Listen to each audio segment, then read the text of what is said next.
Welcome, everyone. Thank you so much for being here. I bring greetings to each of you from the ancestral lands of the Tocobaga, Seminole, and Miccosukee tribes, the original custodians of the land we share. My name is Joshua Bean, and I have the privilege of serving as Innovation Officer for the Foundation for a Healthy St. Petersburg's Center for Health Equity.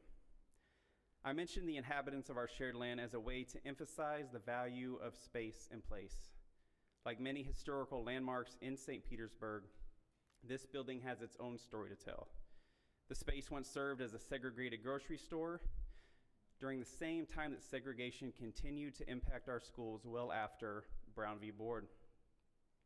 And yes, some progress has been made since this landmark ruling, but despite our best efforts to reimagine all the impactful ways to advance racial equity in education, so many barriers for our Black scholars continue to exist today.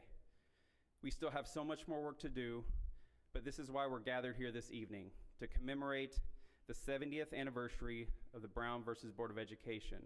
But I do want to note that commemorate is not the same as celebrate. We're also here to grapple with where we went wrong in an attempt to provide a quality education for all students. And how do we collectively ensure that the dreams of so many of our Black children are no longer deferred? These are the experiences and conversations we strive to have here at the center, and we're so grateful that you are here. Can't wait to learn, connect, and create this evening. So to officially get this evening started, it's a great honor to welcome to the stage our fearless leader, the President and CEO of the Foundation for a Healthy St. Petersburg, the Dr. Kanika Tomlin.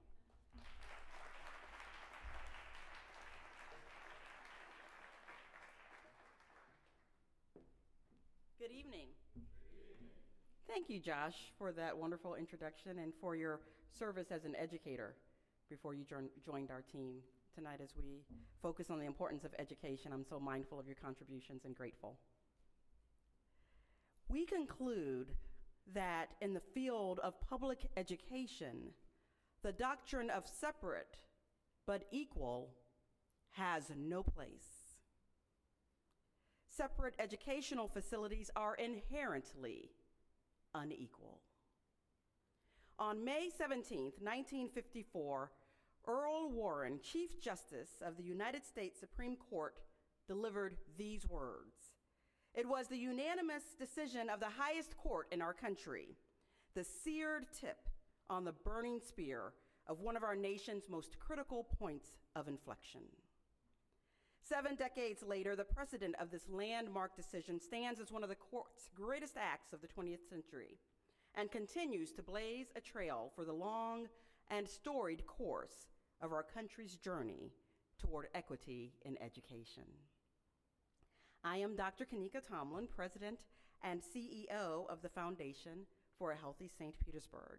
And on behalf of our Board of Trustees, our awesome team, and our many partner champions for equity, I am so happy to welcome you here tonight.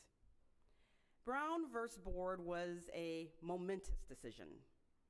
In 1954, as you know, many communities across the United States, including our own, pointed to Plessy versus Ferguson, a previous ruling, as the right and reason to legislate racial division. That decision, made by the Supreme Court in 1896, maintained that racially segregated public facilities, if equal, were fine. It seemed to seal segregation as the divided way of life in our otherwise United States. Anything but equal, this anachronistic practice persisted too long, and it carried grave consequence. Veiled under the cowardly cloak of misappropriated constitutionality, it upheld separatism, hardwired advantage for some citizens, and guaranteed by birthright disadvantage for others. Much more than a policy designed to mitigate connection within communities, legal segregation of public services and facilities served to mitigate possibilities for people of color in our country. And nowhere was that travesty of oppressed trajectory more damaging than in our schools. Sacred spaces, where young people go to see their futures crafted and their futures and potentials fulfilled. With one decision, however, Brown versus Board rendered Plessy versus Ferguson irrelevant, and with that one decision, our nation rose above its written laws to recognize a higher law, a law that sees and serves the principles of dignity, opportunity, and liberty. The courage, insight, and righteousness of that court's work changed lives, shaped futures, and shifted the trajectory of schools, communities, and people, both Black and white, many of whom are in this room tonight. So we're glad that you're here in this space, a space devoted to equity. We're honored to host this gathering because we believe that events like these, where we gather to talk about the past, how it shapes our present, and how it informs our future, are critical to our shared work to advance equity and improve opportunities in the community we love and call home.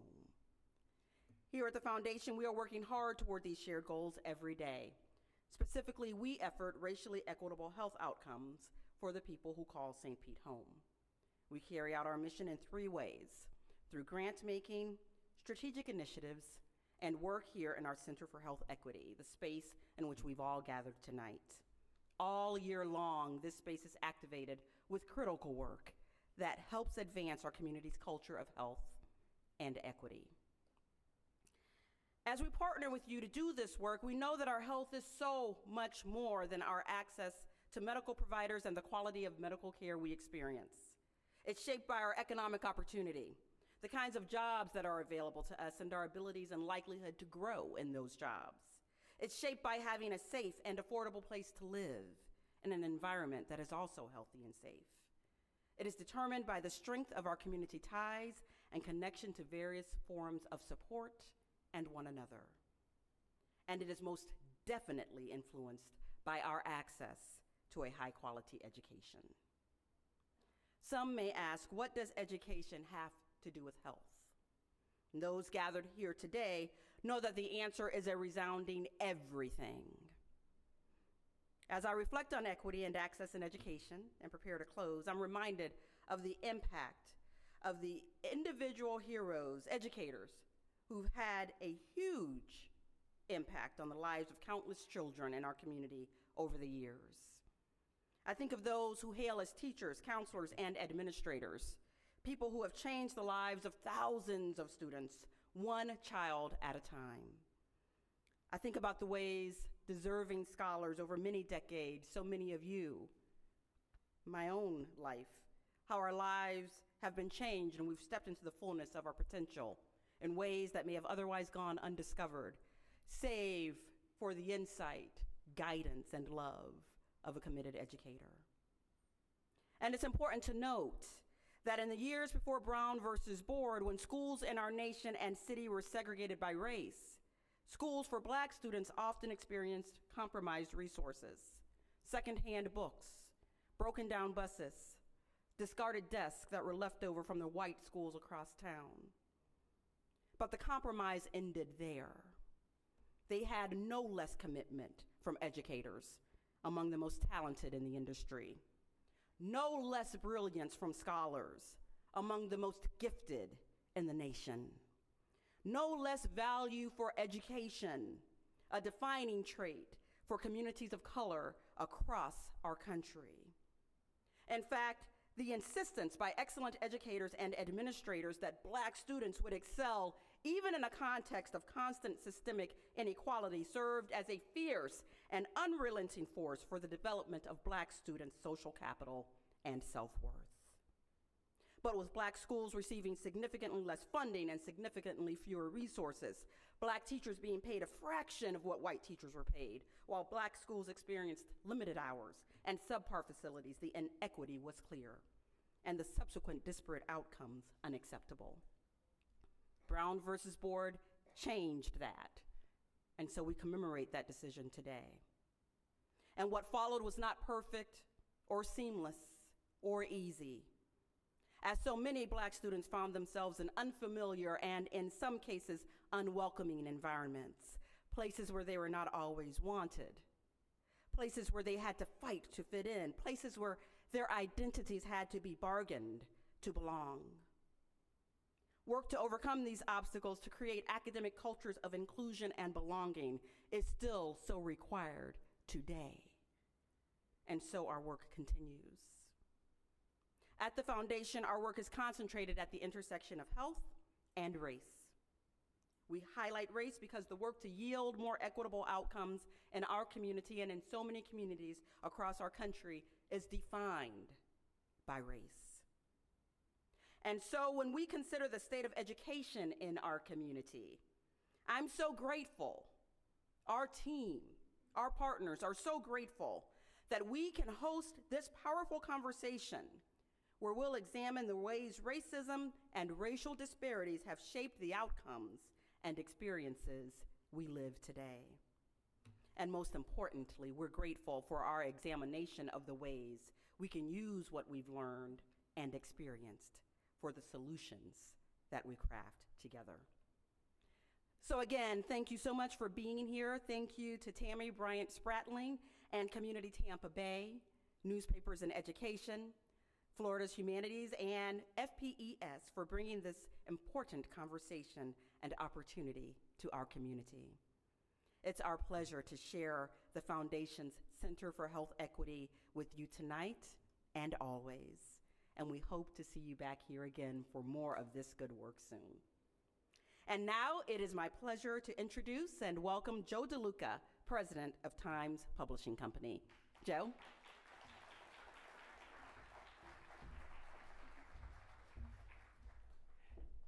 Thank you.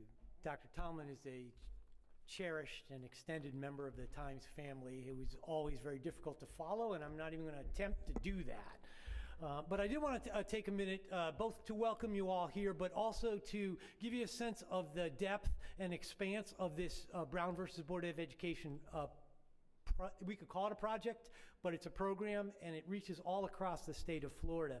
On July 25th of this year, the Times will celebrate its 140th birthday. I haven't worked there that whole time, having published its first edition, then known as the West Hillsborough Times, on that date in 1884. And as one of the oldest continuously operating business in Tampa Bay, we've always been committed to making a positive contribution to the Tampa Bay region through our journalism, through our community involvement, through our philanthropy, and through, of course, our newspaper and education program. And that's what I wanted to spend a minute on here tonight. Since the 1970s, the Tampa Bay Times newspaper and education program, also known as NIE, we are an acronym, happy industry. NIE has served educators, students, families, and community organizations throughout Tampa Bay by providing schools with copies of the Times, award-winning original educational publications, teacher guides, lessons plans, educator professional development materials, and much more, and all of this at zero cost to the schools, to the teachers, or the families. Last year, NIE provided almost 1 million digital newspaper licenses and more than 200,000 printed copies of the Tampa Bay Times to Tampa Bay area classrooms. The event that brings us here tonight is part of a larger statewide project commemorating Brown versus Board of Education, and it's spearheaded by our newspaper and education team right here in Tampa Bay. It includes an NIE educational publication aligned with Florida standards for high school students. Printed copies of that publication were provided to high schools in Jacksonville, Miami, Tallahassee, and throughout Tampa Bay. It's also available online to download at no charge. You have a copy in front of you on your tables today, and it'll be published as a special section in the electronic edition of the Tampa Bay Times on May 17th, which of course is the actual anniversary of the Brown decision. The program also includes a teacher guide and a webinar and a series of 4 community conversations taking place in Jacksonville, Miami, Tallahassee, and of course right here in Tampa Bay. And we'd like to sincerely thank Florida Humanities for providing the funding for this project. They are also celebrating a birthday this year, their 50th, so happy birthday to that terrific organization. We'd also like to recognize our local partners, Community Tampa Bay, and of course the Foundation for a Healthy St. Petersburg, who hosts us here tonight. And we'd like to thank all of you for being here. And at this point, I have the tremendous honor of introducing two young ladies, Victoria Hardy and Shanija Williams. Victoria and Shanija are Pinellas County High School students and longtime participants of community Tampa Bay programs, including Anytown and Advocacy Academy. So please join me in welcoming them as they open our program with their rendition of Lift Every Voice and Sing. Here we go.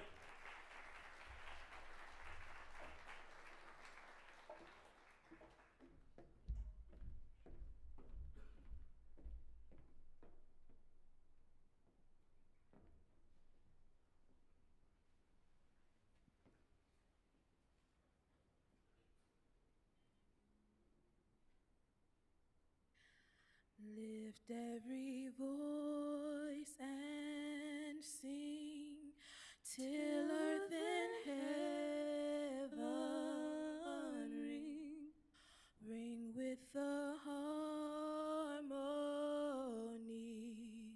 of liberty.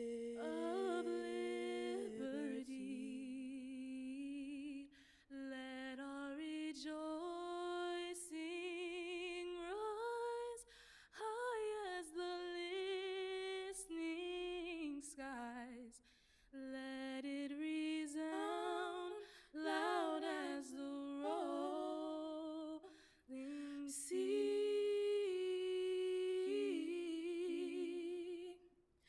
Sing a song full of the faith that the dark past has taught us. Sing a song full of the hope that the present has brought us.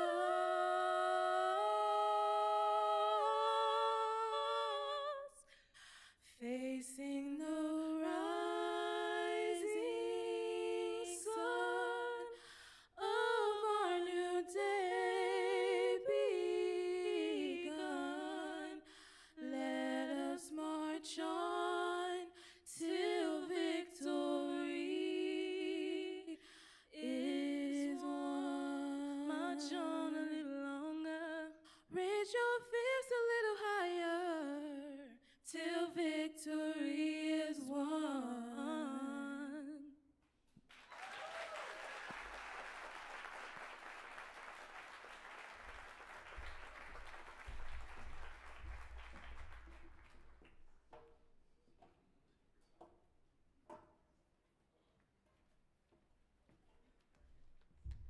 All right, y'all give it up one more time for that. That was amazing.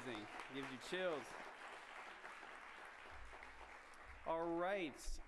Before I introduce our panel, you will notice there's note cards on your table. If you have questions for the panel, please, we encourage you to write your questions down. I can't guarantee that we'll get to every question, but that is what they're there for, and Tammy will give you a reminder as we close near the end of our panel discussion. With that said, it's a great honor to welcome to the stage Dr. Raymond Arsenault, Chloe Coney, Fred Hearns, and moderator Tammy Bryant Spratling. Please come to the stage.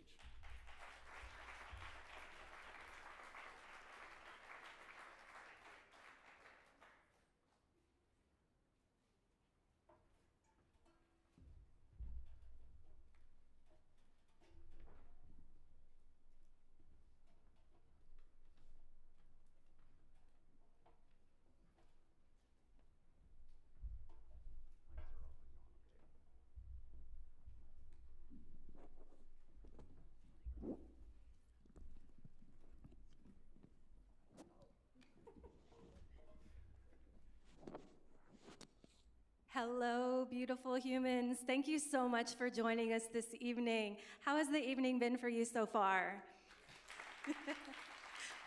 Wow. I am so excited for this evening, and I'm especially so inspired by our young people who have attended our Anytown program. They have also volunteered for us, participated in our annual event. Thank you so, so much for Victoria and Shanaija for singing this evening. That was so beautiful. And thank you for Dr. Tomlin's remarks this evening that I believe truly set a tone for us. I have the hardest job in this room this evening, which is the fact that these three folks that we have on this panel could be keynote speakers and could write a biography that would make a top 10 list any single day. So to be able to ensure that we have some time this evening, I'm going to give them a lot of room to just kind of narrative ourselves through their stories, because their stories and their journeys are so incredibly powerful. I'm also going to leave it to you to read their bios in our program that we have so that we can go straight into it and I don't have to give too much of that background. I know they'll be really happy to share their stories with you. I'm going to give you a couple reminders this evening. This is the first one, but one of the materials that you have in front of you is a survey. It's so incredibly important for us that you complete that survey, because we get the opportunity to receive grant funding like we did for the Florida Humanities for this project when we show that we've had some really positive outcomes. So please help us have incredible programs like this by completing those surveys by the end of the program. I also want to remind you, though Josh did a wonderful job to touch on this, that you have some index cards and pens and glass bowls to place any questions that you have in. And I'll give you a reminder when we're getting close to turning it over to some Q&A.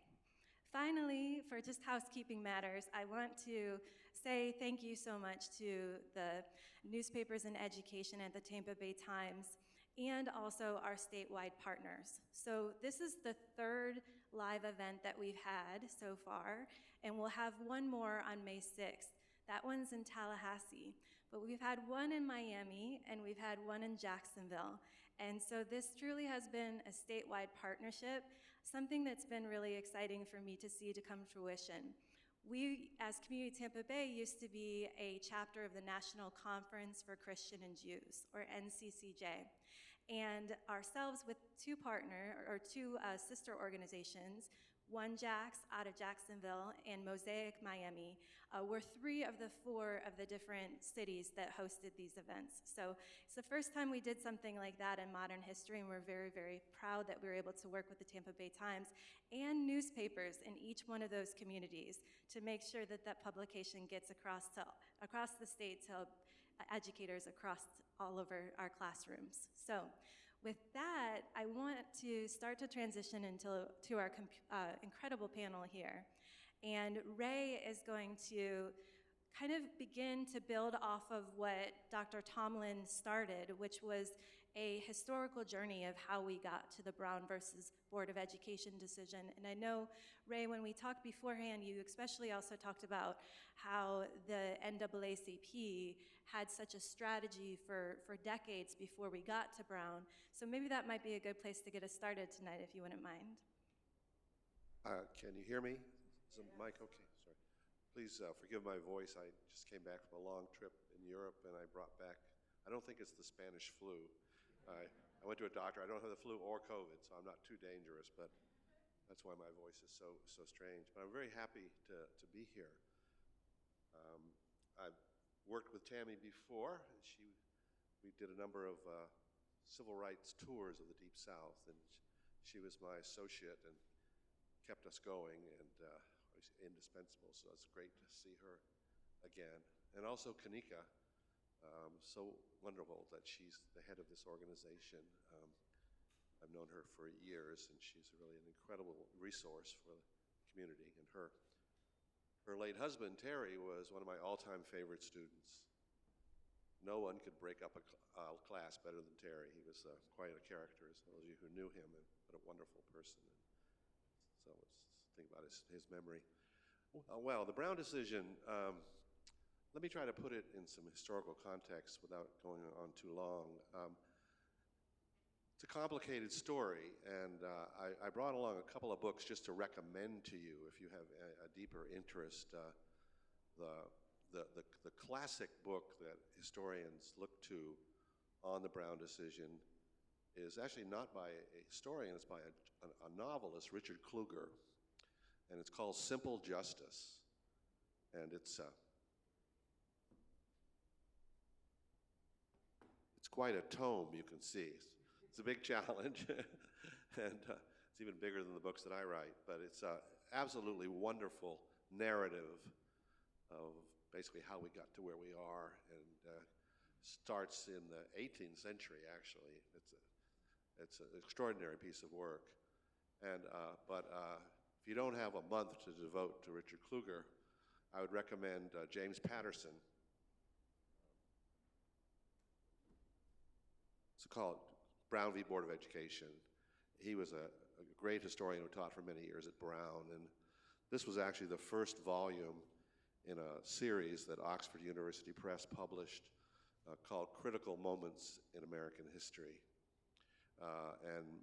This was the first book. My book on the Freedom Riders was, I think, the 6th in the series. But this is the best compendium, which goes up to the late 1990s, so it doesn't tell the whole story, but it's quite extraordinary, really.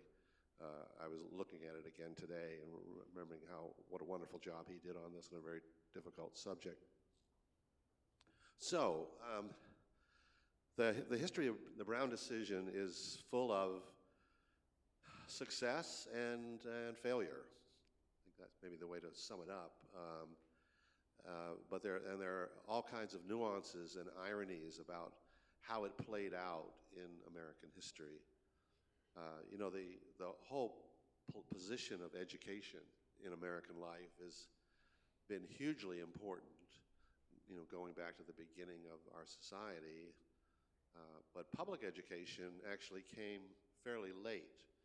You know, in the 19th century, other than, you know, Horace Mann in Massachusetts starting the public schools there, the vast majority of Americans didn't have any opportunity to go to public schools. There were private academies. It's really only in the late 19th century that public education as we know it began. And sadly, of course, from the beginning, it was rigidly segregated by race. At first, by custom. It was an outgrowth of kind of the racism of the general population. And only later did it become imprinted in law. And that, of course, is mostly what the Brown decision was all about, to try to end that. And we talk about two different kinds of racial segregation. One is de facto, using the Latin term, simply means in fact, and that's the kind we find mostly north of the Mason-Dixon line. Those of you who grew up outside of the South may be very familiar with that. It wasn't imposed by law, except in a few local laws, and some state legislatures, Arizona, New Mexico, Wyoming, and Kansas, allowed local civil units to institute segregation by law if they wanted to, okay? But in the South, you have a different system. It's de jure, in law, mandated. If the law is enforced, no one can violate it. So blacks and whites cannot get together to learn together, even if they want to, under this system. It's not voluntary, it's not hit or miss. It's sort of omnipresent in Southern life. So it's an old controversy about how race and education intersect. And in the 19th century, when the public schools began, there really wasn't any debate about racial integration or desegregation. It really wasn't even on the radar screen. Okay? It was simply access to education at all. And of course, the Freedmen's Bureau started Freedmen's schools in the late 1860s and early 1870s. But it was a desperate situation because African Americans had been, most black families had been here long enough to know that education was key to social mobility, to enhancing your self-worth and making something of your life. Without education, pretty difficult. And of course, the white supremacists who controlled the South knew that all too well. So they made it illegal in many cases for slaves to learn to read, to go to school, to congregate in any kind of gatherings, to discuss ideas. Those things were all essentially forbidden. So long before the first Jim Crow law was passed, when the Jim Crow laws emerge, really, a few of them in the 1880s, then really sort of take shape in the 1890s, and it's the early 20th century, which is sort of the height of Jim Crow culture, where everything is mandated by law, including segregated schools. The first real, I'd say, concerted attempt to fight that system of segregated schools began only after the NAACP was founded in 1909. There really wasn't any organization equivalent to that, and it became, of course, the largest and most important civil rights organization in the United States, and grew bigger and bigger as time went on. It became essentially a legal organization of lawyers and other people committed to equal justice. And in the early years, they didn't really talk about schools. In the 20s, for example, it was really more about trying to get an anti-lynching law. They were involved in a number of issues, but they were trying to create a kind of legal basis for black citizenship, really. And it's really only in the late 1920s, early 1930s that the NAACP decides that education is the most important issue for them. I mean, they're interested in employment discrimination, they're interested in housing discrimination, in public accommodations, all those things, but education is clearly number one for the NAACP. And in 1930,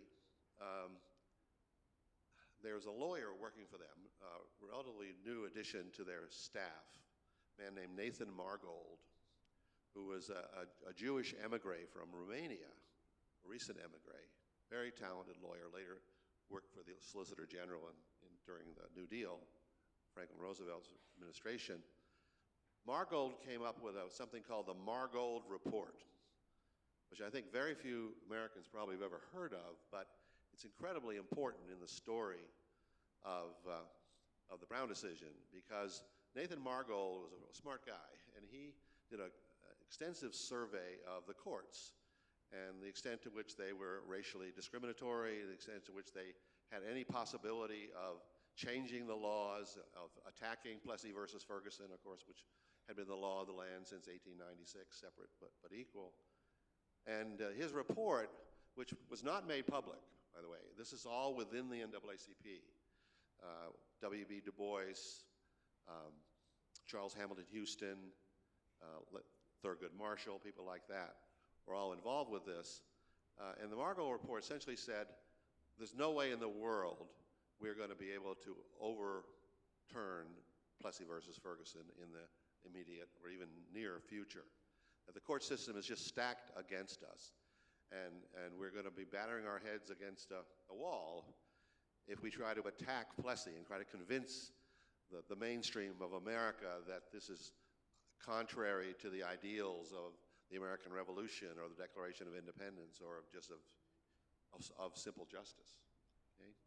So the Margold Report essentially said, for the foreseeable future, we need to attack Plessy versus Ferguson along the lines that to prove that, for example, the schools are not equal. It would be pretty easy to do that, because the expenditures spent on black students as opposed to white students were just pathetic in state after state in the South.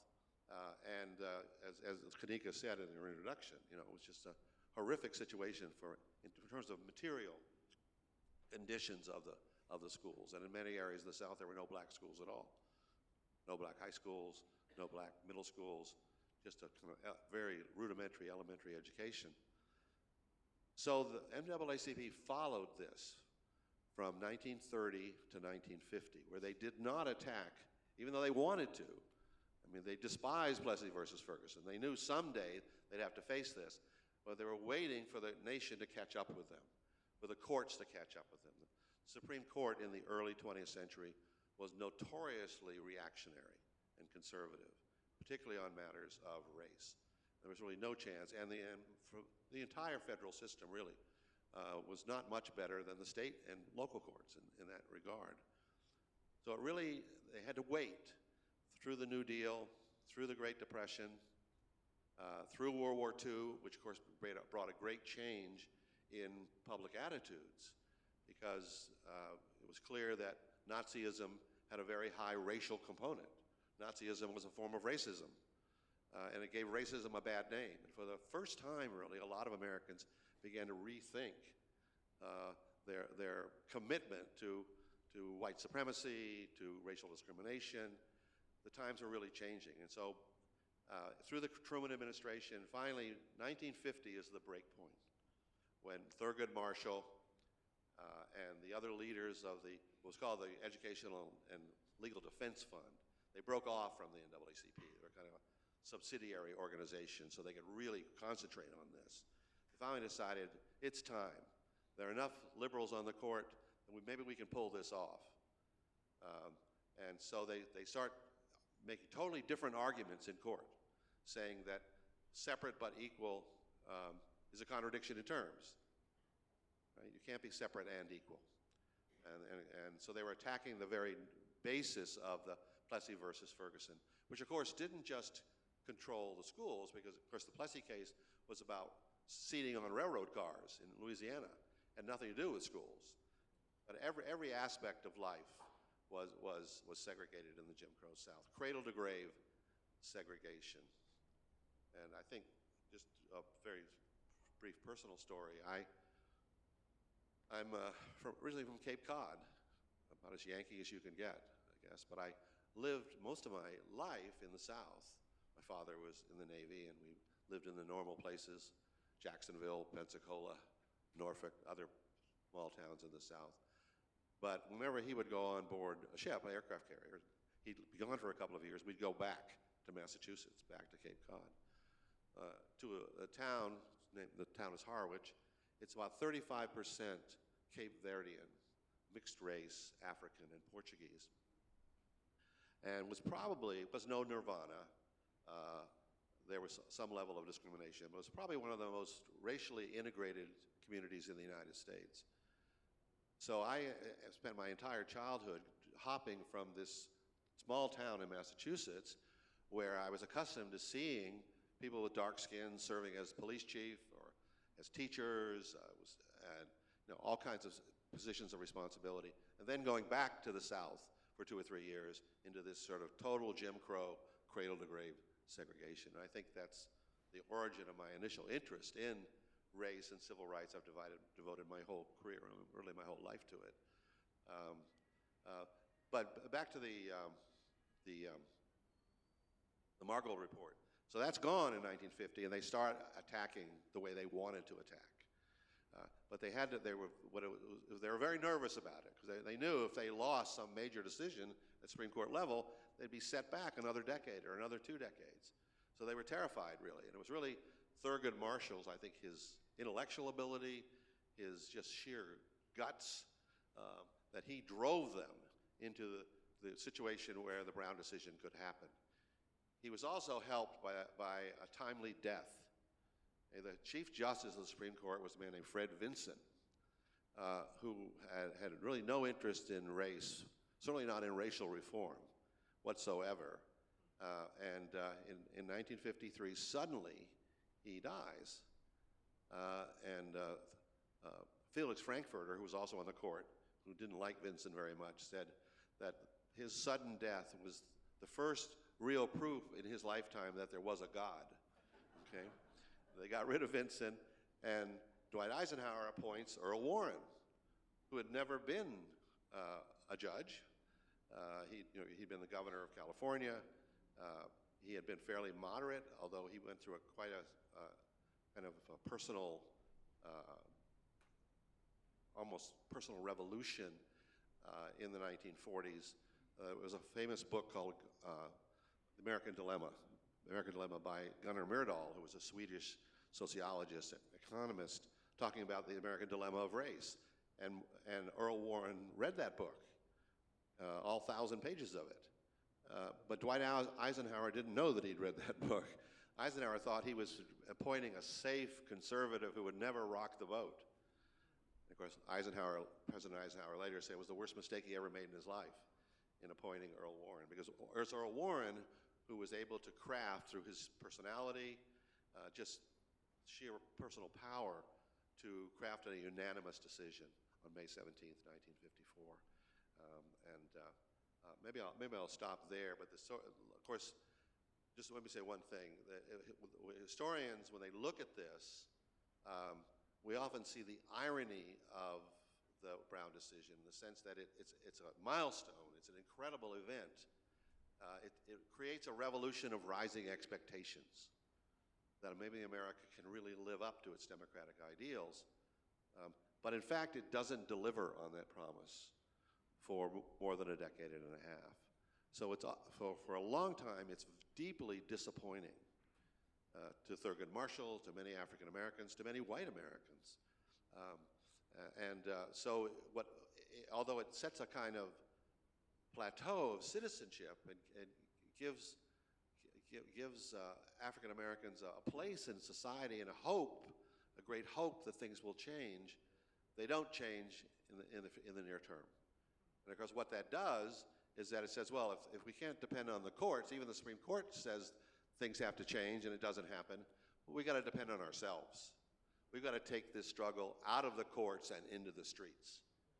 And that's what Martin Luther King does. That's what John Lewis did. That's what the nonviolent civil rights movement did, which attempted a moral transformation, not just of Black America, but of white America, and really of American history. I don't know if we fully appreciate how important this is in the scope of world history, of a society so deeply rooted in racism, trying to find a way out. Certainly, we're still trying to find our way out, but the Brown decision had a lot to do with that, giving people the courage to go on, but the realization that they were going to have to do it themselves. And so there's a certain irony there that it's a kind of double-edged sword in terms of the historical reality and value of the Brown decision. Thank you so much, Ray. Yes. I told you that I had a hard job this evening. So I also want to touch on what Ray talked about, just to highlight a bit of his bio, because he is very generous to go straight into everything.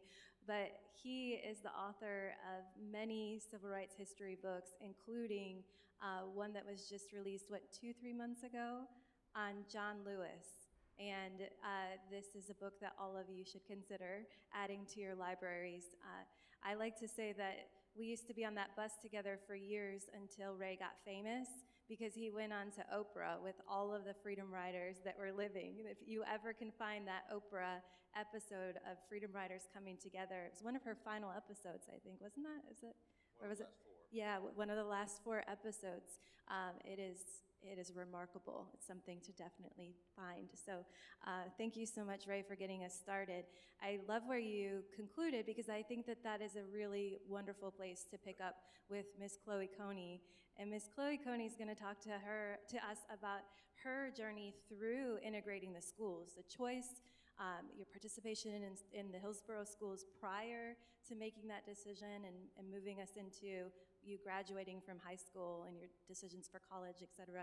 Would you mind telling your story? First of all, I'd like to thank you for inviting me. I'm so honored. I'm Chloe Coney, and if you know me, I'm going to say I'm a woman that wears many hats. I do wear hats every day, okay? But I was raised in West Tampa, and in West Tampa, we had a sense of community. I like to say we had 3 pillars in our community. Number 1, of course, was your family, and I was blessed to have my mother, my stepfather, my sister, but I knew everybody else in the community. You know, we formed friends, and next thing we know, we're adopted cousins, okay? We know everybody. And again, the community was mixed. I might have a preacher next door, I have somebody unemployed, I may have my teacher, I may have everybody, because again, very few places we could live. The second pillar was our church. And I am indeed so blessed to be raised at Beulah Baptist Institutional Church with the Reverend Dr. Leon A. Laurie. So many of you that don't know him, he was the president of the state NACP, but he was also the professor to Dr. Martin Luther King at Morehouse. And then he was later elected as the school board member. But many sermons, even as a child, we will remember him talking to the congregation about getting involved in the fight, in the civil rights fight, because he was instrumental in integrating the lunchroom counters and your public facilities. So that was poured into me. And the third was our schools. I went to Dunbar Elementary School. It was segregated during this time, 1950s. And then I went to and it was just built. And I was looking forward to going to Blake High School and being a Yellow Jacket, Fred. Fred is a tiger over there, okay? My husband is a Yellow Jacket. So, you know, in communities, you followed behind your cousins and your friends, and you knew everybody, and I mean, just a lot of pride coming out of that community. Well, I had an aha moment in 63. When the president, John Kennedy, came to Tampa. I was in 8th grade. My instructors and my teachers allowed us to leave school, and we went down to Grand Central Boulevard, and we saw the president. I saw him. And then I saw him on TV, and he made a statement that changed my life. He said, "Ask not what your country can do for you, but what can you do for your country?" Now, this little 13-year-old child listening to this. So when my principal, Mr. Harold Clark, and he was always an educator, was always involved in wanting to integrate the schools, came back to school, and he asked what students want to attend to integrate the school system here. And it was 3 of us. It was Patricia Killens, Henry White, and myself. Now, you know they checked our grades and made sure that we're going to be good students, okay? But I am so grateful that I had teachers that loved us. And even though you hear all that about the old books and not having this and not having that, what we did have, we had a lot of love. Those teachers poured into us every knowledge that they knew. I had teachers such as Randolph Kinsey. I had teachers like Eloise Cabrera, Sylvia Rodriguez Kimball that became the county commission, and Margie Mays. That's the reason I'm a Delta, y'all. Okay, all 3 of the ladies I named, they're all Deltas. But I tell you what, when I got ready to leave just to go to West Tampa, Sylvia Kimball pulled me aside, Sylvia Rodriguez at that time, and she said, "Chloe, we poured into you. You're an A and B student. You're really an A student. Now, you leaving this black school and you're going to the white school. You're going to do well. You make us proud. You make us proud." And I want to tell you, when times got hard, integrating those schools, I could still hear her in my ear saying, "You make us proud. You're smart. You're going to make A's and B's at that school." And when I left and went to West Tampa in 9th grade, many of the students there had a lot of questions because they had never been around black students before. I never forget, I did a poem on Langston Hughes, Dreams. And when I finished, one of my classmates walked up to me and said, "Oh, you're from New York." And I said, "No, I'm from the other side of the track, the railroad track." That's in West Tampa. You ran through Rome Street. But I was proud to say that I was from Tampa. And then I was also inducted into the West Tampa National Society. And then I went to Jefferson. It was easier at Jefferson because many of the kids from West Tampa went to Jefferson. And it was just more of a Hispanic school. and I was selected as a student with the student council. As secretary, I made National Honor Society. I was a flag girl, you name it. Everybody in the whole school knew Chloe Coney. Well, I was looking forward to my senior year. And all of a sudden, Hillsborough County School decided they're going to close the old Jefferson, my 12th grade year. Now, that was heartbreaking, number one. But then to send us to Hillsborough High School. Now, Hillsborough High School is the oldest high school in Hillsborough County, probably in the state. When you talk about white privilege, it's definitely white privilege. I was in shock, rude awakening, could not believe the first pep rally, sitting in the auditorium, and I'm watching them run around the school with the Confederate flag. I'm watching them saying, Dixie in the land of cotton. And I said to myself, where am I? And can you imagine this is being sanctioned by the school system? They allowed that. Now you got to remember now, I came from Beulah Baptist Church. I told you about my teachers. We didn't have an afro then, but I was ready to, And my heart was broken many times because I knew who I was. But when many days I was told that I was not good enough to be in the National Honor Society, even though I was inducted at Jefferson High School. I was called the N-word, sometimes put in the back of the classroom. I'm being honest with y'all, I hated the school. So when I graduated in 1968 with honors, I would have snatched my diploma and said, I'd never come back to the school again, never.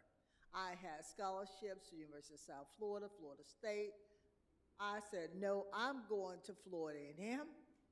I am not going to integrate any more schools. Come on, Rallies. Any more Rallies in the house, okay? Well, I tell you, God has a sense of humor. All that I went through and all of that I said I wasn't going to go back to and all the hurt and everything else I've been through. 2021, Hillsborough High School inducted me into the Hall of Fame. Let's give God a clap. Little old Chloe. So again, somebody has to do it, and that's what I heard from the Reverend Dr. Leon Laurie, and you are never too young. So we need to make sure we give that message to our children now, because many of them are going through some of those same situations. But again, I thank God at 13, I knew who I was.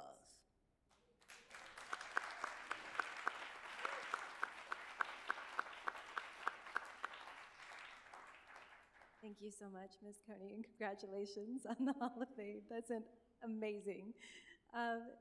Fred, you were in the schools right about the same time as Ms. Coney. Can you share a little bit of your journey?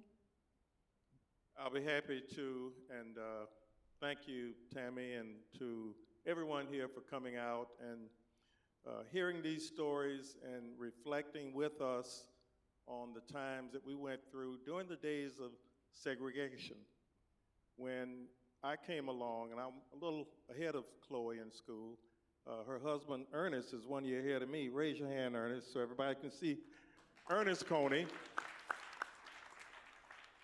Ernest graduated from Howard W. Blake High School on the west side of Tampa, and of course, I graduated from Middleton High School on the east side. We had a little rivalry going. I tell Ernest every time I see him, I can still hear the announcer at Phillips Field during the football games. There goes Coney into the end zone again with another touchdown against my Middleton Tigers. He broke our heart many nights. But we're dear friends, and we had a fraternity and a sorority of black people, because the one thing that segregation did, there were many ugly things that was responsible for, but the one thing it did, it brought us together as a village. We had to come together to survive. When there was one park in the early days, back in the 50s and even early 60s, that black people could go to and not be harassed, one in the entire city, even though we were in Tampa, 20 miles away from St. Petersburg and the beaches, we couldn't go anywhere near the beaches. So we had lakes with the alligators and the snakes and everything that went along with it. Those were our beaches. I mean, just so many memories. But I did want to say, every time I come to St. Petersburg, South St. Petersburg, actually live in North St. Petersburg, but every time I come to this part of the city, especially down 34th Street, and I pass Jonathan Gibbs High School, it reminds me of the man who was the architect of public education in the state of Florida in the 1870s. I didn't say black education. He was the Secretary of Education for the state of Florida, appointed by the governor, who was Ocean Hart, a Tampa lawyer. I can imagine all of the pitfalls that he had to endure and the hatred and the racism back in the 1870s. You can imagine what it was then. After the Civil War, when the South was still very angry about that war of northern aggression that cost them their property, black people, that cost them in many situations their land, their homes. They forfeited a lot. They lost the war. That is what happens when you lose a war. And some people are still fuming over that and trying to relive that. But Jonathan Gibbs was an example of black excellence. We have so many examples of black excellence.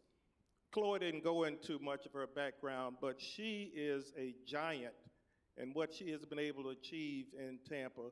And hearing her background coming from segregated schools and then graduating from a school that didn't embrace her the way it should have until many, many years later. And you know, sometimes we embrace people after they've done well, and we didn't do so early on. But we have so many success stories of people who came through segregated schools, like Ernest, like myself. Is Muhammad Akil here? Eskia, some of you may know him. We met at the University of South Florida. I did just the opposite of Chloe because I went to all black schools. I wanted to experience something a little different, so I went to USF. Plus, I love eating my mother's cooking, so I didn't have to leave home to go to school. Most of my experiences at USF were pleasant experiences. My best friends were Cuban students and Jewish students. We just kind of automatically, you know, wrapped our arms around each other, and we were kind of fighting some of the same things, and we formed that close bond. But then near the end of my sophomore year, and it was right about the time that Reverend Dr. Martin Luther King was assassinated in 1968, and I only had one other black student who I went to class with in my 4 years at USF. All the other classes I took, I was the only black student there. But there was this one white student who invited me to a birthday party, and he was living in a condo on St. Pete Beach. And I'd never been to St. Pete Beach. I'm 19 years old, had never been to St. Pete Beach, and lived in Tampa my whole life. So I drove over, and I was there maybe 20 minutes, and you know, I was just getting to greet everybody there, and I knew a lot of them because we went to classes together at USF. And the phone rang. So the young man who invited me went over, picked up the phone, talked for a few minutes, and then he came over to me and he said, Fred, I don't know how to tell you this, but the man who owns the condo wanted to know who invited you. And I said, well, I did. You know, he's a friend of mine. We go to college together. And he told him, well, you get that coon out of here. And let me tell you, I can still hear those words ringing in my ear, and I'm 75 years old, and that was a long time ago. It stung so badly, but I knew it wasn't coming from him, so I thanked him for inviting me, and as I drove back home at the age of 19, I said, one day I'm gonna own some land over there near the beach, and nobody's gonna be able to kick me out. So I've been living in North St. Pete on Boca Ciega Bay for the last 11 years. And it feels good. Let me just say this, and then I'll end. We have so many battles that we have fought and persevered and been successful in overcoming and achieved so much over the years when I look back at the fight. And I was Human Rights Director for the city of Tampa. I retired after 32 years, and I can look back. We enforced Title VII of the 1964 Civil Rights Act, employment discrimination, the Fair Housing Act of 1968. We handle over 150 cases every year. So I read those cases, and we talked to those complainants, and I knew firsthand some of the things that were still happening. This was in the early 2000s. But what we have to do today with these new challenges facing us here in the Sunshine State is the same thing we did back in the 60s and even before that. We've got to work together. We've got to share our experiences, draw strength from each other, and celebrate small victories, because the small victories add up one after the other.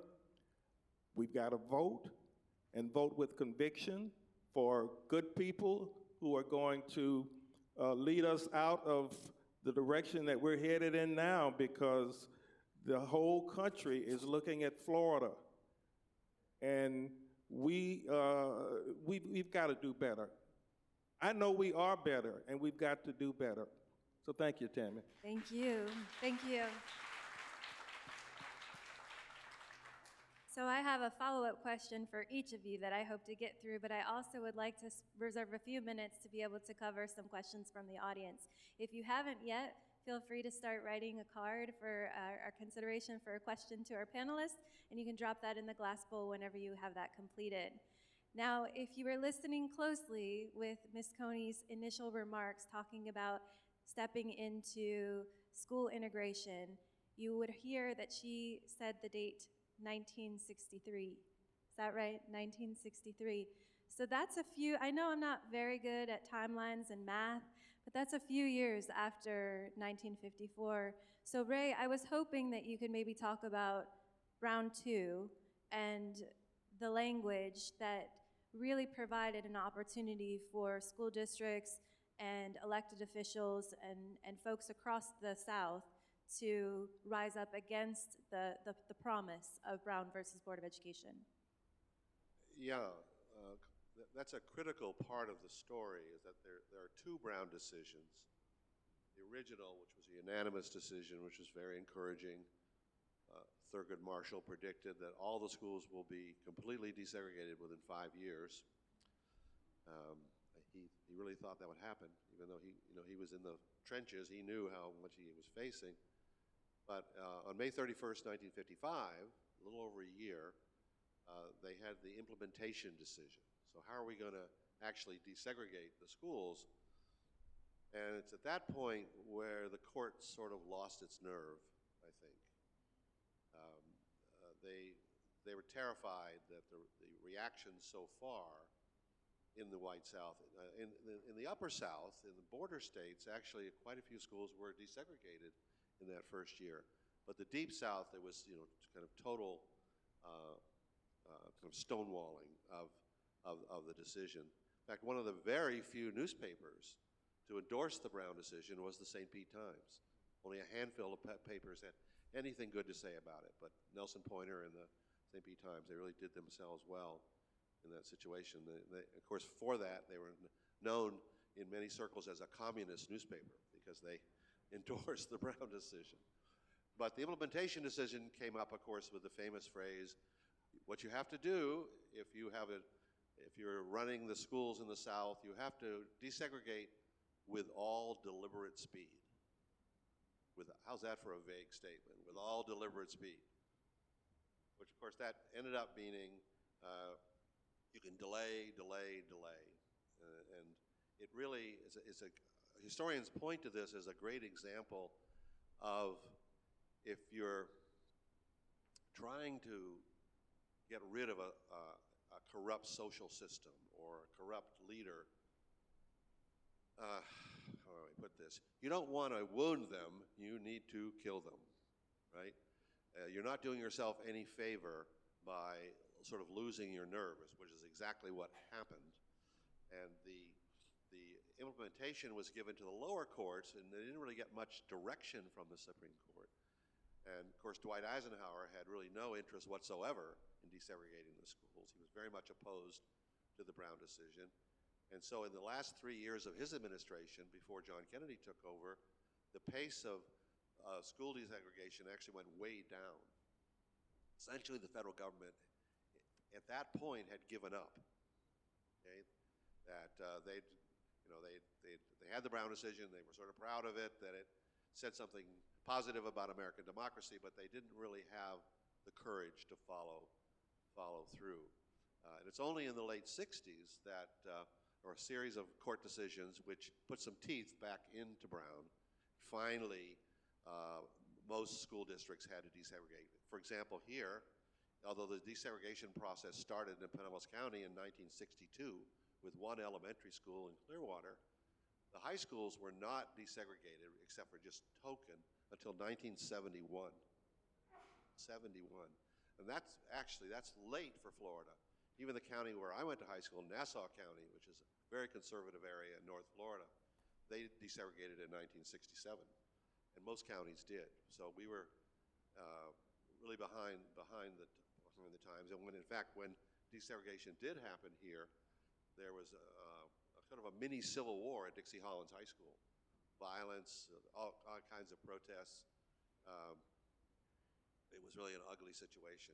It passed, and through a lot of community alliance and a lot of really courageous people, finally you started having blacks being elected to public office. Bette Wimbish became the vice mayor. She was a really courageous woman, black attorney, and later others who followed her really made a huge difference. But Brown too really muddied the waters.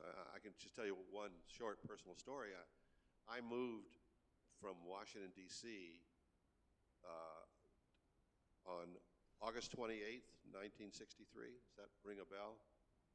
That's the day of the March on Washington. And the night before, my father was transferred to the Navy to Jacksonville. And we'd gone up to Massachusetts for a visit, and we were staying in a motel outside of Washington in suburban Maryland, and my parents were tired. They'd driven down from Massachusetts. They go to their room, take a nap. I go to the swimming pool, and it's completely filled, of course, with marchers who are going to go to the March on Washington the next day. I'd say 2/3 of them were black. You didn't see that in 1963. It wasn't technically illegal in Maryland, but it just wasn't done. So there's this whole interracial group. I'm in their pool with about 2 hours. It was a life-changing experience for me, to tell you the truth. Because they started talking to me, and they kept saying, "Kid, you want to see some real history? You can't go to Florida tomorrow. You got to come with us to the march. Okay? Dr. King's going to be there, 250,000 people. It's going to be incredible. You're going to see history being made." So I'm totally intoxicated. And I go up to the room and tell my parents, "We cannot go to Florida tomorrow. We have got to go to this march." And I was hopeful, but, well, in the Hollywood version, we would have gone to the march. Okay? But in real life, I'm in the back seat stewing as we're driving, particularly after I found out what really happened at the march. And many years later, the 50th anniversary, I was there.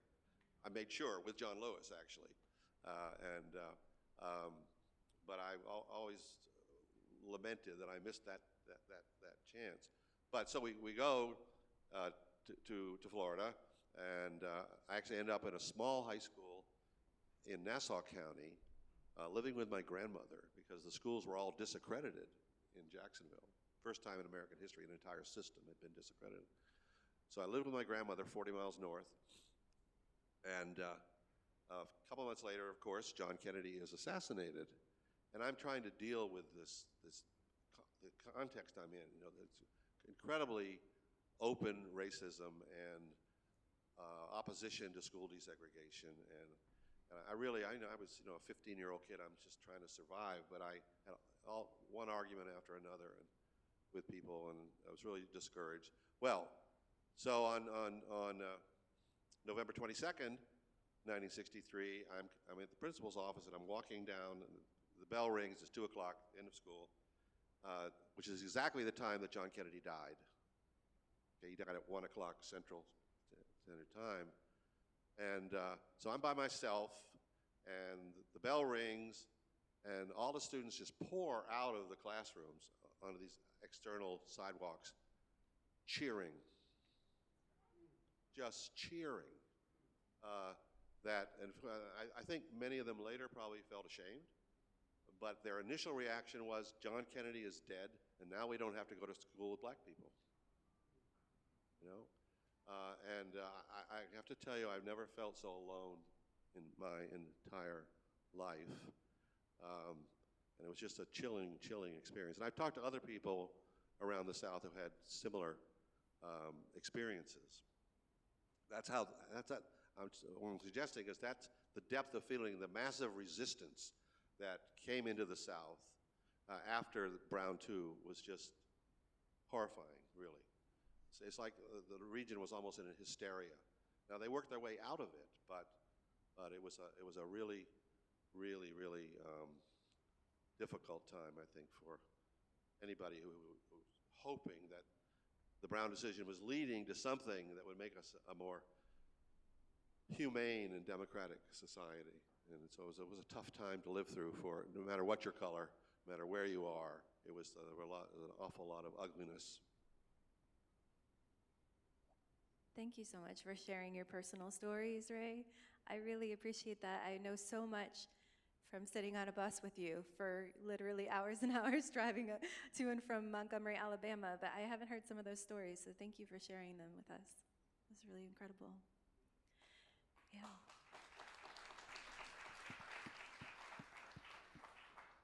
Miss Coney, I'm going to ask you to change your hat. You said how you wear many hats, and I know this of you, that you do in fact wear many, many hats. And in our conversation, we talked about how, as a parent, you were able to also see integration in the implementation through busing, and I was wondering if you could talk a little bit about that. First, I would like to make sure that I really explained, as you're talking about Brown, 1954, and I integrated the school system in 63. You have to know the times of 63. I mean, we know in Little Rock, Arkansas, they called the National Guard. Do you know they were still lynching people? Do you know during this time, Fred and I and my husband, we had to ride the back of the bus. We go downtown, we had to drink from the colored water fountains. It was things we could not do. So I must give honor to my mother that had a strong-willed child. Can you imagine your 13-year-old daughter come home in 63 and said, I'm going to integrate the school system. I'm going to go to that white school. I never forget being in the car with my mother, and I watched the tears roll down her eyes. And she kept saying, why you? Why you? And this little 13-year-old strong-willed girl said, John Kennedy said, ask not what your, my mother did not want to hear that. But I felt that it was my duty. And fear was not going to stop me from integrating the school system. Now, I hear, and if you have anything else you want to get into about Hillsborough County, Fred is our historian. But what I heard was Manny versus Hillsborough County school system was 1962. So the school system knew they were not in compliance.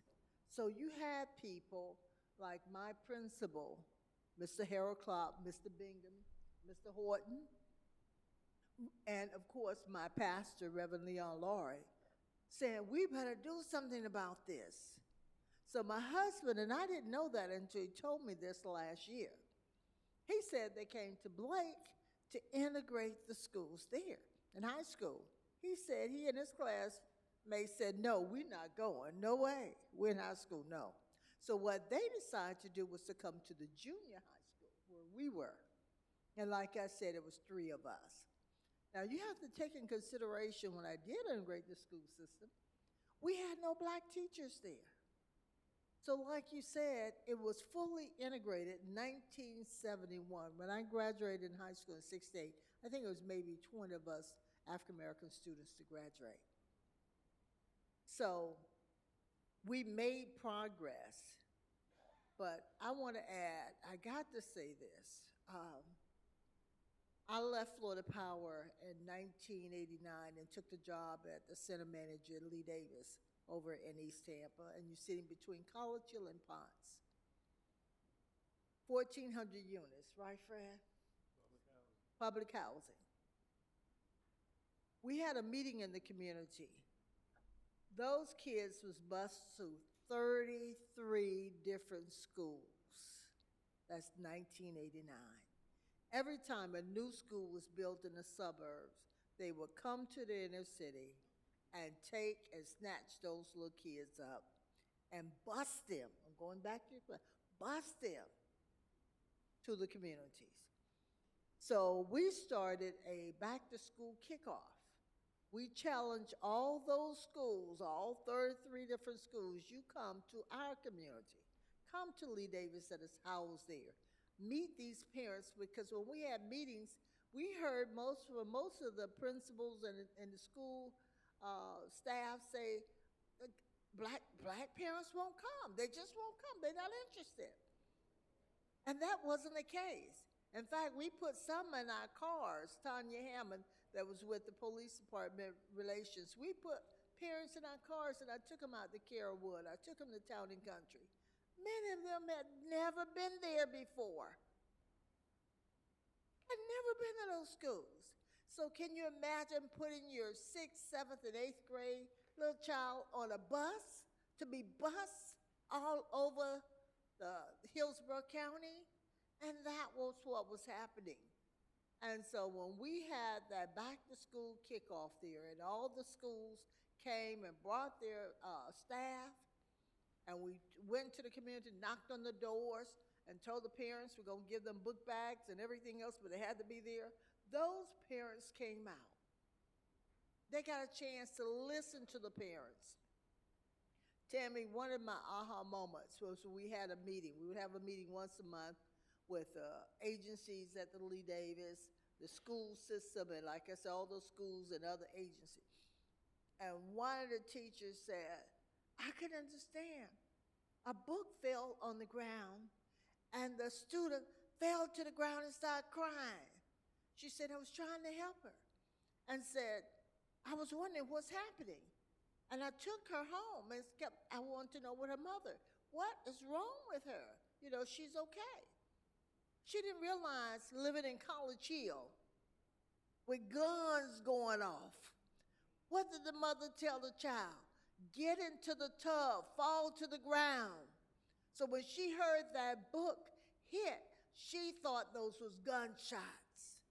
And if we don't go where people are and talk to them and truly understand them and what is going on in their lives, and that's the reason I have a problem with the busing and moving all these kids out of their community, taking them far away.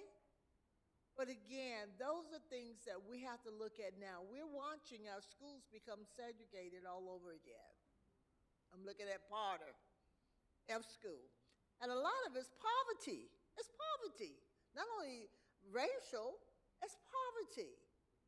And now they're doing magnet schools and trying to bus white kids in. Some of it's working, but when they do bus them in, they're in a whole different environment, okay? A lot of times there's not as much interaction. So again, there's work to be done. And one of the things that I'm getting a little older, and my good friend, the chief, Davis, sitting there, getting older, and we believe in mentoring the next generation. We're going to have to really, really talk to our kids, tell them the history, tell them where you've been, but make sure they understand who they are. Because again, what I saw with this busing, It destroyed a lot of our children's self-confidence in themselves. So again, adopt a child and make sure that you pour into them. And you have the stories of what I talked about, my 3 Delta women that poured into me. So thank you for letting me tell my story, okay?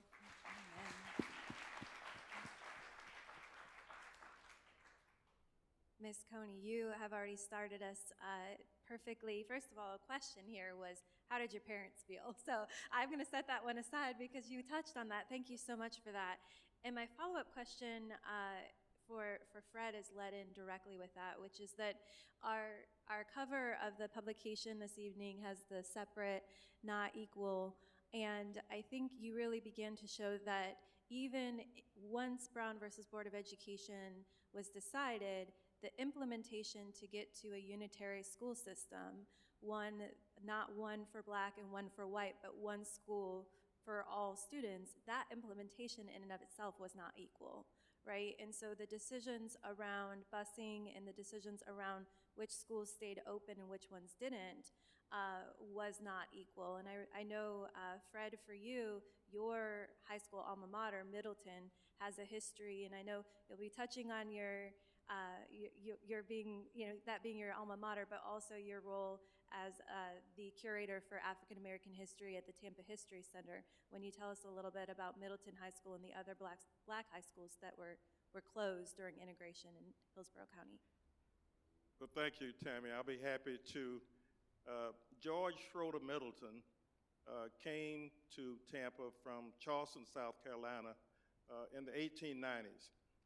He worked for the post office as a mail carrier, one of the best jobs a black man could have in the early 1900s, until the Woodrow Wilson administration eliminated most of the blacks who were working in those positions in the federal government. No more black mail carriers, especially in the South. So he learned the insurance business and became secretary treasurer of Central Industrial Insurance Company, which became Central Life Insurance Company. At one time, the president of Central Life was Dr. Mary McLeod Bethune. She would come to Tampa for the meetings, and I don't have to tell most of you who Dr. Bethune was and what she did, founding that college in Daytona Beach, which is now BCU, Bethune-Cookman University. So George Middleton was a tremendous role model to many of us, and he died in 1933. The next year, the school board named the new high school in East Tampa George Schroeder Middleton High School. That school closed as a high school in 1971, along with Howard W. Blake and some 80 other former black high schools in the state of Florida ceased to operate as high schools. They were repurposed. That's the popular word I think that's used now. They were repurposed to junior high schools or some other use, but very few of them remained high schools throughout that era. Gibbs High School was an exception. And I always admired the folk in St. Petersburg who said, excuse me, hell no. You're not closing Gibbs High School. Any gladiators here today? A few gladiators? I always admired the fact the same thing happened in Orlando with Jones High School. They said, no, you're not going to close Jones High School, and forget most of the schools in South Florida. Booker T. Washington, they would have burned Miami down if they closed that school. And people couldn't understand, well, why do they want to hold on to something that many people thought was an inferior product? Because they didn't know. And here's one of the secrets why we did so well in those black schools, Ernest. As Chloe said, we not only had compassionate teachers, we had brilliant teachers. Many of our teachers got their master's degrees at Ohio State University, Indiana University, Michigan State. You know why? Because they couldn't go to UF in Gainesville. They couldn't go to these schools in the South. So their tuition was paid. Just get them out of the state. Let them go wherever. And they came back and poured, as Chloe said, all of the brilliance and all of the compassion and all of the drive that they had into us. So when Middleton High School closed in 1971 as a high school, those high school students were bused to 8 different high schools all over Hillsborough County. Not too long after that, we began to have something we had never experienced in our black neighborhoods. We had gangs. These kids didn't know each other anymore. And they began to fight each other like we never experienced. We never experienced any of that. So now we have, things happening that it's hard to imagine what we do to each other in our communities. So Middleton High School was a passion of mine when I began working for the Tampa Bay History Center, and we started gathering artifacts for a Black History exhibit we have. We have artifacts from Blake High School. We have artifacts from Middleton High School. We try to tell these stories when I go out into the community, not just in February. Thank God now I'm getting invitations year-round to tell these stories and these successes, because look at what we accomplished with the little that we had. But we didn't need much because we learned how to take a little bit and stretch it. And we learned it from our brilliant teachers. So that's a success story that I like to tell. Many years later, Blake High School alumni and the school board built a brand new Blake High School right around the corner from the Middleton Blake. That was important. The same thing happened at Middleton a few years later. So again, we had some brilliant people who poured everything they had into us, and that's what we try to do with the young people that we influence today.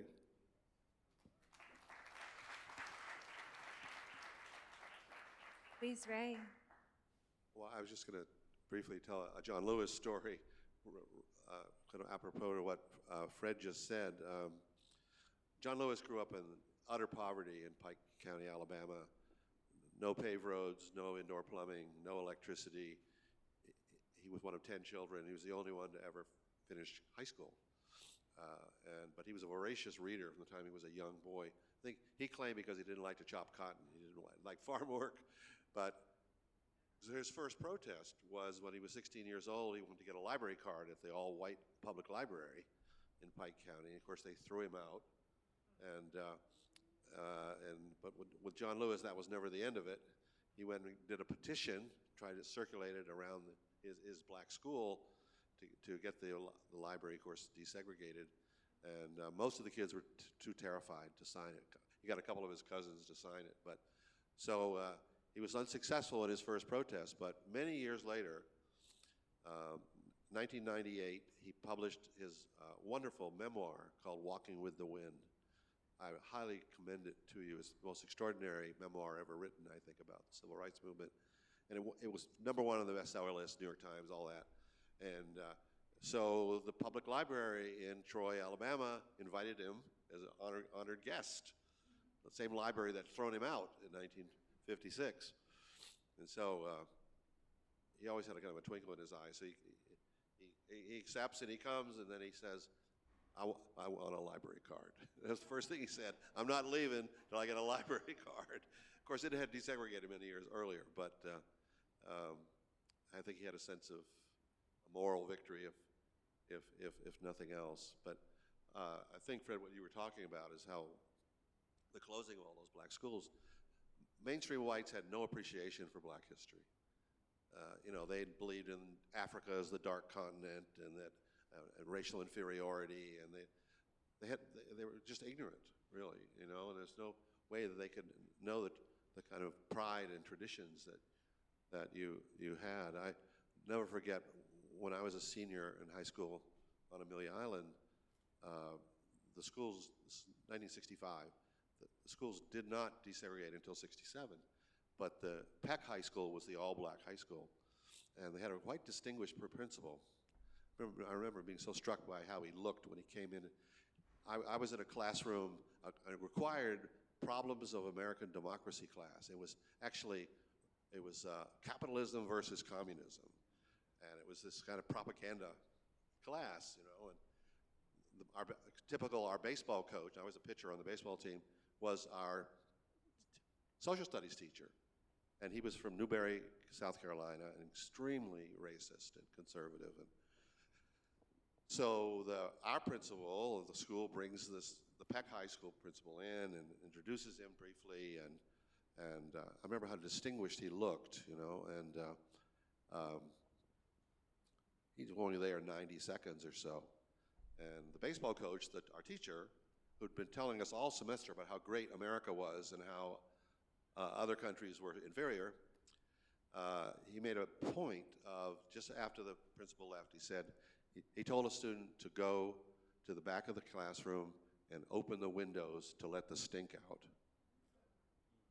One of the most gratuitous acts of racism I've ever, I mean, it just, and he was my coach, but I never spoke to him again. And it was just one of these incredibly ugly moments where the corruption of the system is revealed to you, just how deep it goes and how long we had to go to somehow get rid of that system. Thank you, Ray. Our conversation from the audience asks us to talk about the what is next. And I think, you know, Ms. Coney, you indicated schools are just as segregated, right? And Fred, you talked about implementation, and we see resources going not equally, right? Unequally being applied to schools in historically Black neighborhoods, in minority areas, in minority neighborhoods. So we know that that continues to exist, and you talked about some of the destruction of the Black community, and we see how that exists. So we've touched on a few things along the way, but I'd like just a parting comment from each of you of how do we continue to persevere here? How do we continue to be the hero that you were, Ms. Coney, to integrate the schools and to continue moving us forward together? I think if we really look at what's happening now, I think these private vouchers are destroying public education, y'all. I was looking at one of the videos, and they talked about that when they got ready to integrate the schools in Arkansas, where most of the white parents pulled their children out and put them in private school so they would not have to go to schools with Black students. Well, you see that today. I mean, public school is underfunded. My heart goes out because my grandmother taught school 45 years in Fort Myers, and my sister's a teacher, my aunt. We have some phenomenal teachers out here that committed. But what's happening, underpaid, the work environment, all of the above. So we're in a very delicate time. And I know, again, like I said, with the magnet schools, and some of them are better than others, I don't know how we're going to solve this, but it's going to have to, because a lot of it, like I said, that is happening negatively is because of poverty and racial. And the schools, especially the schools, Black schools in the inner city, is getting more and more Blacker. And of course, they're more and more poor because they don't have like Plant High School in Tampa, which is almost like a private school. It is a public school.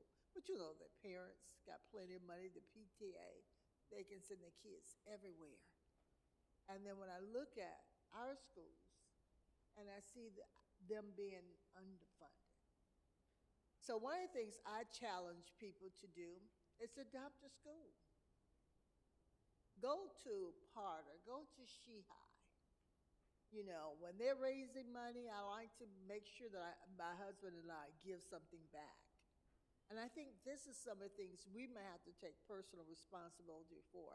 But politically, I don't know what we're going to do with Tallahassee, okay? And those vouchers. So y'all better go out and vote. That's the only thing I can say, all right? Yeah, yes, please vote early and often this year. You know, when I was a student in Florida as a kid, in the 60s, Florida had its problems, but there was a saying, you know, we're bad, but we're not as bad as Alabama and Mississippi. Okay? Well, that's been reversed today. I just spent a week in Alabama giving some lectures and on civil rights. And people kept saying, well, we're bad in Alabama, but we're not as bad as Florida, you know. When you think about this campaign against black history and against academic freedom, I mean, we're really the laughingstock of the country right now. We've got to do something about it. It's just tragic, I think, what's happening. And I think we all have to band together to somehow reverse this, because it hasn't always been this way. I mean, Florida made some great progress in the 60s and 70s and 80s, and had some real inspiring leaders. And how we got to where we are now, I don't know, but we're not in a good place. Fred, how do we bring back even the high school rivalry, the spirit of the high school rivalry that you opened us up about this evening? How do we get back to that? Okay, I'm sorry, could you repeat the I was question? saying, how do we get back to that pride in the black community that you were okay. talking about with Mr. Coney as you walked in today? Okay. What a great question for a historian. We've got to learn our history. There are so many lessons of triumph and perseverance and stick-to-itiveness, examples that we can look at. We don't have to reinvent the wheel. Just look at the wheels that have already been invented. Do any of you know here Attorney Jacqueline Hubbard? Raise your hand. Okay, quite a few people.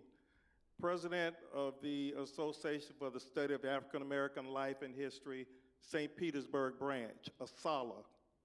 Please get involved with ASALH if you're not already involved. I'm President Emeritus of the Tampa branch of ASALH. There are 6 branches in the state of Florida. No other state has more than 3 branches. We have 6 in Florida. That's to our credit. What ASALH is doing is adopting nationwide a concept that we can go back to 1964 in rural Mississippi, the Freedom Schools. So we have had a Freedom School here in St. Petersburg where we're teaching black history to children. And understand this year, the St. Petersburg branch of ASALH is going to do classes for adults. Because let's face it, we didn't learn our history in school. We really didn't. I mean, we lived it, but we didn't really study black history in the 1960s. We studied history. I wish we had learned more black history, but what we're doing now is beyond what you can do in the public schools, because as you know, there's so many limitations now on teaching black history in public schools. You have to almost go underground to do it. So we're going underground. And ASALH is encouraging branches all over the country to teach black history. So in Tampa, what we've done, we've sort of adopted a private school, Bible Truth Ministries, and they say, yes, you can come and teach all the black history you want, Mr. Hearns. So our ASALH group is doing that, and we now have at the Tampa Bay History Center an area where we have black history, travails and triumphs, a permanent exhibit. We bus those kids over there. We take them on tours. We talk about these heroes and sheroes, people that everybody should know beyond Martin Luther King and Rosa Parks. Okay, our story is, that's part of our story, but there's so much more. So that's one thing we can do while we try to get back on track with public education and go back to the reason that it was created by Jonathan Gibbs, to do the most good for the most children who need it the most, and we've got to teach our history. If we have to do it at Sunday school, find a way to do it at the churches if we need to.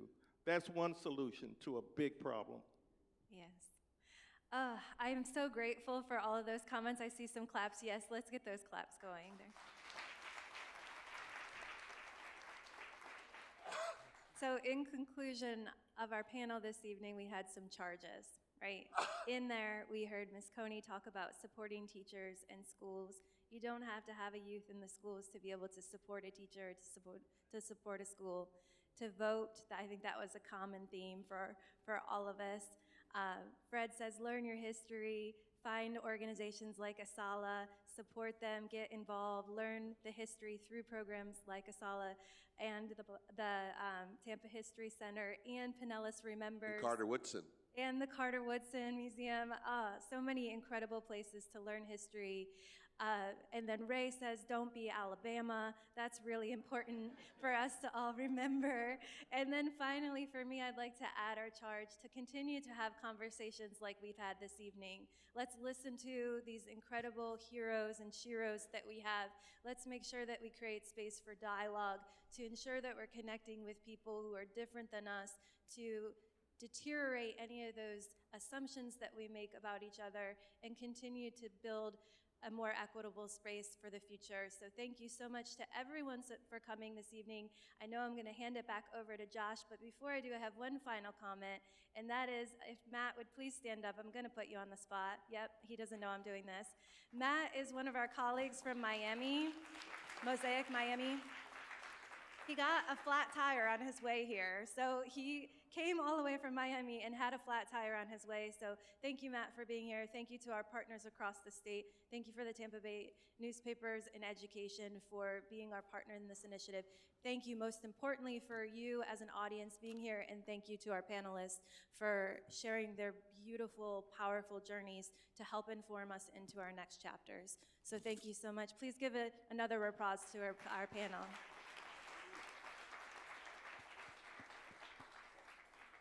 All right, Josh, you want to just come up to say a couple things? We won't. Yes. We'll just sit here. All right, give it up one more time. Thank you all. Thank you to the panelists. Thank you, Tammy. Appreciate it. Dean, if you could go to the next slide, a few parting words before you get out of here. Two upcoming events that really kind of relate to this conversation. In 2 nights, we're going to be hosting a screening of The Right to Read by our community partners, Seniors in Service. So movie screening, panel, Q&A discussion similar to the format tonight. So we really encourage you to sign up for that. You can do that here at thecenter.org. And next week, please join Marcus and myself as we take a walk down our history wall and take a deeper dive into the racial history of South St. Petersburg, and to get a better understanding of why barriers continue to exist today. So we would love to have you out. Sign up for our newsletter. And more importantly, we have locked the doors until you finish the survey. So that is your ticket out the door. But thank you all again for coming. Have a great night. Drive safe.